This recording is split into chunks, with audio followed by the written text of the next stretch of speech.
Então, gente, vamos falar de linguagens visuais para videogame.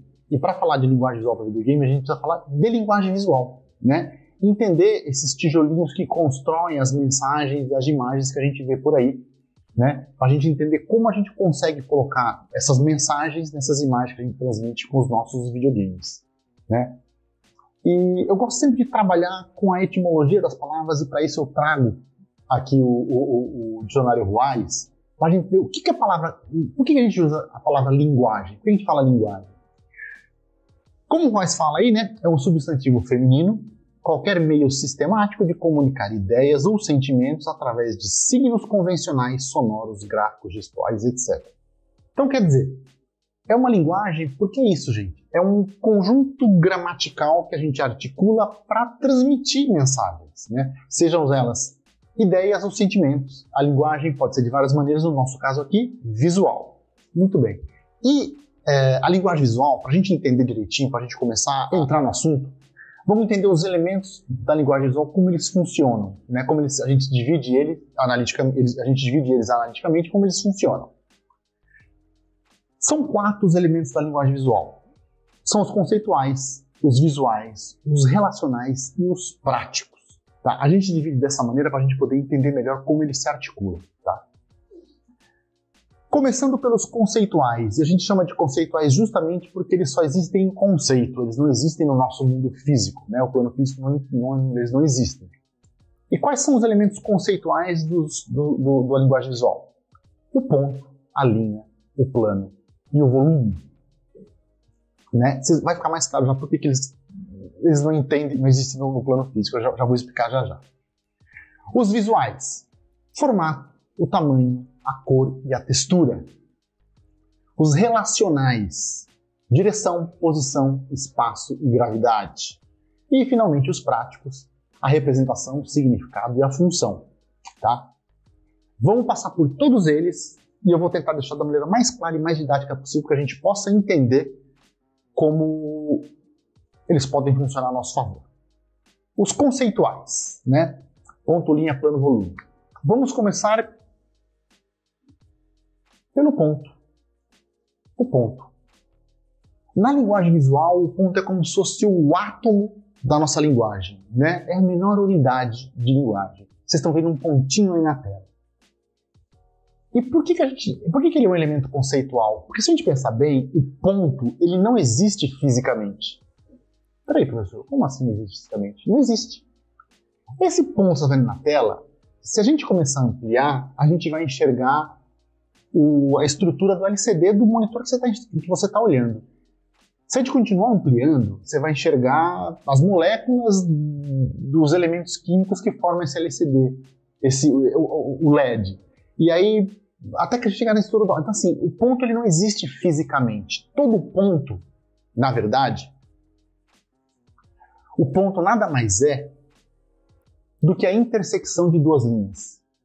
A intersecção de duas linhas é que forma o ponto. Por isso ele só existe em conceito, né? Por isso que, aí no caso, vocês estão vendo uma imagem de geometria, por isso que ele não existe no plano físico. Não tem como você fisicamente achar o ponto. O ponto ele é sempre tratado, lidado de maneira relacional com os outros elementos. Quando a gente fala, por exemplo, quando vocês brincavam de pirata, quando eram crianças, né, que vocês iam procurar o tesouro, você tinha que sempre achar o X de onde está o tesouro. Já para pensar que o X do tesouro não é um X? Na verdade, são duas linhas que se encontram num ponto. É naquele ponto que está o seu tesouro. Né? Então o X está ali justamente para dar amplitude, para a gente entender onde é o ponto. E o ponto, gente, como eu falei, como ele é um átomo da linguagem visual, a gente encontra ele de diversas maneiras, né? Aqueles trabalhos de ponto cruz que sua mãe fazia, que sua avó faz, ou seu pai, ou seu avô, né? São feitos com pontos, são desenhos construídos com pontos, né? Que você vai articulando um ponto ao lado do outro e constrói mensagens e imagens maiores, né? Ou nessa foto de um conflito de guerra, em que a gente vê uma palavra cravejada de pontos de bala, né? A gente encontra o ponto, então, de diversas maneiras. A gente entende o ponto e enxerga o ponto de diversas maneiras nas mensagens visuais, né? Cada ponto dessa imagem que você está vendo aí é um tiro que foi disparado numa guerra, né? Então, pensa bem na mensagem que isso está carregando. Ou quando a gente vê uma obra do artista pontilhista Seurat, né, que são imagens, quadros, imagens inteiras formadas por pontos, né? O movimento pontilhista era justamente isso, né? Construir imagens inteiras com pontos. Ou quando a gente olha para o espaço e olha as estrelas como pequenos pontos do céu, né? Então, o ponto é a menor unidade que a gente tem de elemento de linguagem, tá? Como diria Alan Lupton, ponto é uma posição no espaço. Como eu falei, a coisa da coordenada, ponto é uma posição no espaço, seja que espaço for, tá? Como, por exemplo, quando a gente olha essa fotografia aqui, o ponto, todas as linhas da imagem convergem para um único ponto, que a gente costuma chamar na linguagem visual de ponto de fuga, né? Todas elas convergem, elas saem, todas as linhas saem do mesmo ponto, né? Imagino que agora esteja ficando mais clara essa questão de por que o ponto é algo absolutamente conceitual, né? Tá, mas e no videogame, né? No videogame, gente, a gente enxerga o ponto. Se a gente olha na história dos games, durante muito tempo, os videogames eles tinham capacidade muito rudimentar gráfica, né? E por conta disso, a gente lidava muito com o pixel diretamente, né? Um jogo como esse que está na tela de vocês aí, do Rafael Seco,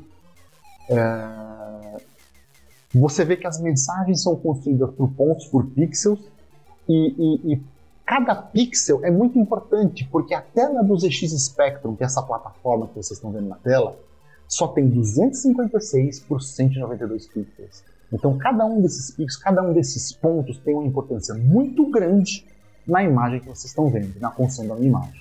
Então o artista gráfico nessa época tinha que ser muito conciso para isso.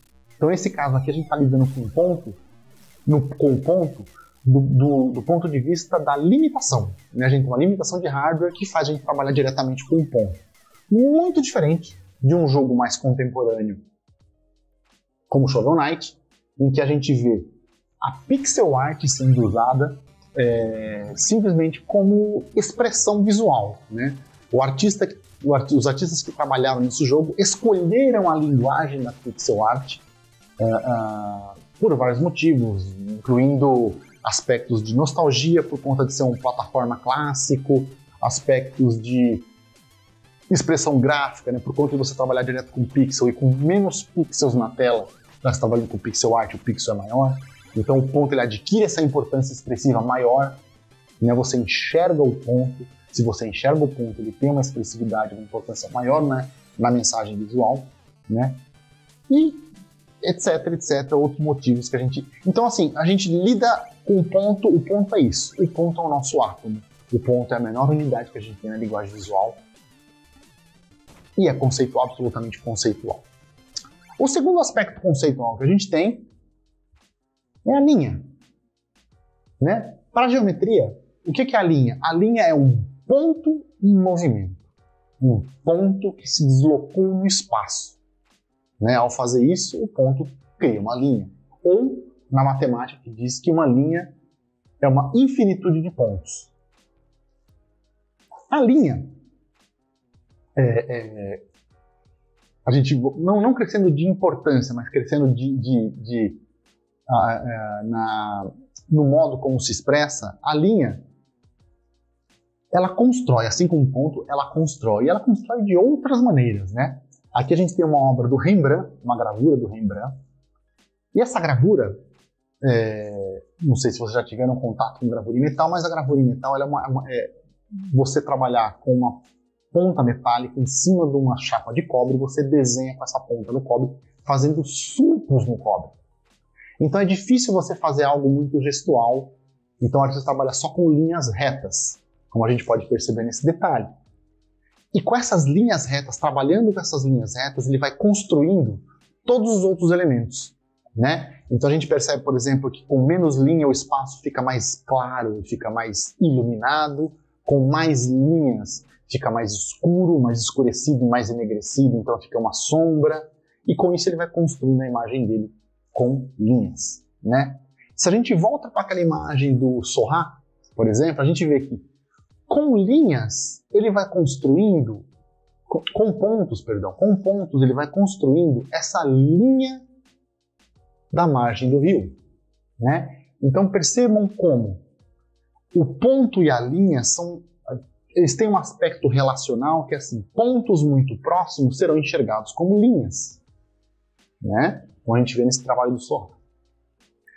E nos videogames, a linha ela é muito importante porque ela tem muitos aspectos expressivos importantes, como, por exemplo, a gente pode ver nesse jogo no Risk do Dreamcast, em que a linha ela constrói o espaço tridimensional, né? Esse jogo poderia usar a tridimensionalidade mais sólida, mas só que eles optam por usar essa coisa do wireframe, essa linguagem do wireframe, que é uma linguagem totalmente baseada em linhas, para construir a sua expressividade, para dar esse aspecto de profundidade, ao mesmo tempo que dá um aspecto de, como a gente pode dizer, tecnológico, né? Essa coisa do wireframe, ele transpira essa coisa da tecnologia. Parece que a gente está dentro do espaço computacional junto com o personagem que a gente está controlando desse jogo, né? Algo meio cibernético, mágico, digital, né? O Risk é bem isso. Um outro tipo de jogo que vai fazer muito uso das linhas são jogos de corrida, né? Como o F-Zero GX que vocês estão vendo aí, que justamente usa as linhas para transmitir a sensação de velocidade, né? Lembrem quando quando a gente desenha, faz um desenho que é dar aspecto de movimento para o desenho, a gente desenha linhazinhas do lado para falar desse deslocamento no espaço, né? Então, assim como na geometria, a linha é um ponto que desloca no espaço, quando a gente quer expressar deslocamento, a gente faz uso da linha para isso, né? Esses jogos de corrida fazem muito uso disso, né? Olha como a linha ela acentua a perspectiva e dá essa velocidade para o jogo, né? Sensação de velocidade que é tão importante nesse tipo de jogo, né? E por fim, o plano. O que é o plano? Se a linha é o ponto que se deslocou no espaço, o plano é a linha que se deslocou no espaço. Olha que interessante, né? Aqui nessa obra do Cadawando, que é um arquiteto que faz muito uso desses aspectos do ponto, linha e plano, dos aspectos elementares da linguagem visual, como ele cria todo um ambiente de uma igreja só trabalhando com essas coisas dos planos, né? Como ele constrói, por exemplo, lá na frente a cruz, só brincando com os planos da parede que está à frente, né? Ou nessa obra aqui do Niemeyer, em que a gente vê, lá do museu em Curitiba, em que a gente vê os planos. Os planos são algo com os quais o Niemeyer brincava muito, justamente para dar esse aspecto de profundidade e amplitude, né? Na fotografia, a gente está sempre ouvindo falar plano, porque a gente tem o primeiro plano, o plano de fundo, como a gente vê nessa foto das cartas, a gente tem essa fotinho desse coringa que está bem à frente no primeiro plano, e a gente tem as caixinhas atrás em um segundo plano, já em desfoque, né? E esse aspecto de plano fotográfico que a gente usa, a gente vê muito nos jogos que a gente joga, principalmente jogos mais antigos, não são em 3D, para simular, para emular esse aspecto da profundidade e da tridimensionalidade, né? Com um efeito que a gente costuma chamar de paralaxe, né? A gente tem planos que se movem em velocidades diferentes, o que dá profundidade à imagem, né? Olha esse desenho esquemático que está na tela, como ele deixa isso bem claro. Aquilo que está mais perto se move mais rápido, o plano que está mais ao fundo se move mais lentamente. Isso cria um aspecto de tridimensionalidade, mesmo que você esteja usando alguma engine, algum mecanismo que seja bidimensional, né? Pensando que isso era uma linguagem que a gente usava muito quando a gente não tinha tridimensionalidade. Hoje, mesmo tendo a tridimensionalidade, a gente ainda usa porque é um aspecto expressivo muito interessante para dar essa profundidade, né? Tanto em jogos antigos como Super Mario, como mais novos como Ori, como Shadow of the Beast, ou como o Gris que vai aparecer em seguida. A gente tem muito uso desses planos para dar amplitude e para relativizar o tamanho das coisas também, né? O plano é o trajeto de uma linha em movimento, é a linha com amplitude, né? É uma linha com amplitude. Uma linha fecha-se para tornar-se uma forma, um plano delimitado. Também tem esse outro aspecto, né? Uma forma é um plano fechado por uma linha, né? Então é outro aspecto poético disso que a gente precisa entender e observar. Bem, acho que para essa primeira aula, vamos ficar por aqui, vamos pensar um pouquinho nesses elementos visuais elementares, tá? E a gente retoma com os aspectos visuais na próxima aula.